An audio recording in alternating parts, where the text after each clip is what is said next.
Okay, so let's talk about something that's on a lot of people's minds. You've got patients in pain, right? They're looking for any kind of relief, and more, they're turning to medical cannabis. But here's the problem, and it's a big one. What millions of people are actually doing is just way ahead of what science can prove. That gap, that's what we're calling the Great Disconnect. And today, we're going to dive right into it. So here's how we're going to break this all down. First up, we'll look at just how many people are using this stuff, this rising tide of use. Then, we'll get into the cool science of why cannabis might even work for pain in the first place. After that, we're going to hit the wall, the human evidence gap. This is the core of that disconnect. Of course, we'll also have to weigh the risks, because there are definitely risks. And we'll wrap it all up with how you can actually talk to your doctor about this. All right, let's start with what's happening out there in the real world, because this is not some fringe topic anymore. Not at all. The interest from patients, especially those with rheumatic diseases, is just exploding. And all this curiosity, well, it's creating this huge need for clear, solid information. And that's exactly what we're here to unpack. And get this, just look at how fast this is moving. A major study found that from 2014 to 2019, so just a 5-year window, cannabis use among people with rheumatic diseases tripled. It went from about 6% to over 18%. I mean, think about that. That is an absolutely massive shift in such a short period of time. So what's behind this surge? Well, the data is pretty clear. It really all comes down to one thing: pain. A whopping 96% of patients say that's why they're using it, but it goes deeper. More than half have given it a try.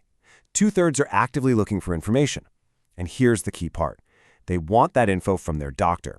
This isn't people going rogue. It's a genuine search for real, guided treatment. Okay, so that's the what in the who. Now let's get into the science of why. I mean, why would cannabis even be on the table for pain and inflammation? Well, the answer is pretty amazing, and it's actually built right into our own bodies. It's called the Endocannabinoid System, or ECS for short. And the best way to think about it is like a master regulator, or maybe a volume control knob for all sorts of important stuff: pain, mood, inflammation, you name it. See, our bodies naturally make their own cannabinoids to tune this system. It just so happens that the chemicals in the cannabis plant fit into the very same locks. Now, within cannabis, there are two main players you always hear about: THC and CBD. THC, that's the one everyone knows. It's the psychoactive part, the one that causes the high, and it mostly works on receptors in your brain. But here's a wild fact. In lab studies, it's shown to have 20 times the anti-inflammatory punch of aspirin. 20 times! Then you have CBD. It's non-psychoactive, no high, and it tends to work on receptors on our immune cells, helping to calm down inflammation. So, the bottom line is, these compounds are like keys for very specific locks in our body. THC mainly hits the CB1 receptors, which are mostly in the brain. That's how it can change how we perceive pain. CBD, on the other hand, goes for the CB2 receptors on our immune cells, which can tackle inflammation right at the source.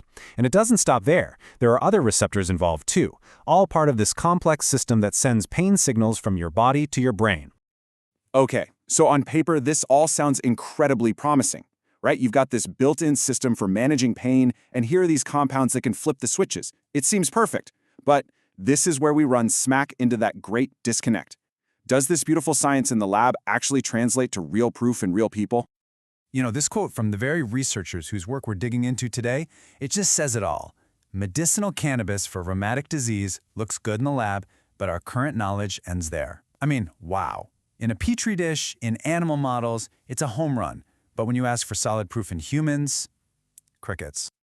All right, let's get specific. Let's see what this evidence gap actually looks like. And we'll start with a big one: rheumatoid arthritis. And the difference here is just, it's night and day. On one hand, in the lab, the promise is off the charts. You see cannabinoids shutting down inflammation, protecting joints in animals. It looks amazing. But then you look at the reality for humans. There has been exactly one small, randomized clinical trial. And the results? Kind of meh. A little improvement in pain when moving, a little better sleep, but no real change in overall pain or that awful morning stiffness. One small trial. That's all we have. Okay, what about the most common type of arthritis out there? Osteoarthritis. Millions and millions of people have it. Surely the evidence is better here, right? Well, nope. It's pretty much the same story. The lab work, promising. You see it protecting cartilage, calming inflammation in animals. Looks great. But then they actually tested it in humans with knee OA, and the trial was stopped early because it was futile. That's the scientific way of saying, yeah, this isn't working at all. All right, so finally, let's look at fibromyalgia. Now, with this one, the picture is a little bit different, maybe a little more complex, but still pretty murky. See, for fibromyalgia, there actually are a few small human trials, and some of them do hint at benefits for pain, for anxiety, for sleep. But, and it's a huge but, all of these studies are tiny, and they're all over the place, using different products, different doses, different methods. It makes it impossible to compare them or draw any real conclusions. So even here, where you see this little flicker of hope, we are still miles away from solid proof. Okay, so we've established the benefits are largely unproven in humans. Let's flip the coin and talk about the risks. And this part is so important because the number one rule is do no harm. And with cannabis, there are absolutely real risks we have to talk about. Sure, you have the common side effects you might expect: dizziness, dry mouth, feeling tired. But then there's the more serious stuff that's less common, but you need to know about it. We're talking heart rhythm problems, even psychosis. And we know for sure it's not a good idea for anyone under 25 whose brain is still developing, or for anyone who's pregnant or breastfeeding. The bottom line is, this is not a harmless plant. And this is a really important point for anyone who's already taking medications for their condition. Your liver processes cannabinoids, and that can seriously mess with how your body handles your other drugs. It can make the levels of some of your medications go way up, or can make others, like blood thinners, less effective. This is not something to guess about. You absolutely have to discuss this with your doctor. Which brings us right to our final and maybe most practical section. How do you talk about this? With all the unknowns, with all the risks, how can you have a good, productive conversation with your doctor about it? Well, experts have laid out a pretty clear 5-point guide. Number 1, just be open. Start the conversation. Number 2, and this is critical, this is not a replacement for your current treatments. You gotta stick with what's proven to work. 3, explore other things first. Non-drug options for pain and sleep. 4, go in with your eyes wide open. Acknowledge the lack of proof and the risks. And finally, number 5, if you and your doctor decided something to try, keep them in the loop. Tell them what's happening, whether it's good or bad.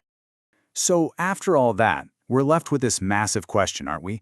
Is all this patient interest a sign of things to come? A future where cannabis is a real pillar of pain management and the science just needs to catch up? Or is it just a trend, fueled by hope but ultimately built on shaky ground? Right now, we just don't know. The only thing that's clear is that we desperately need more research to finally close this great disconnect.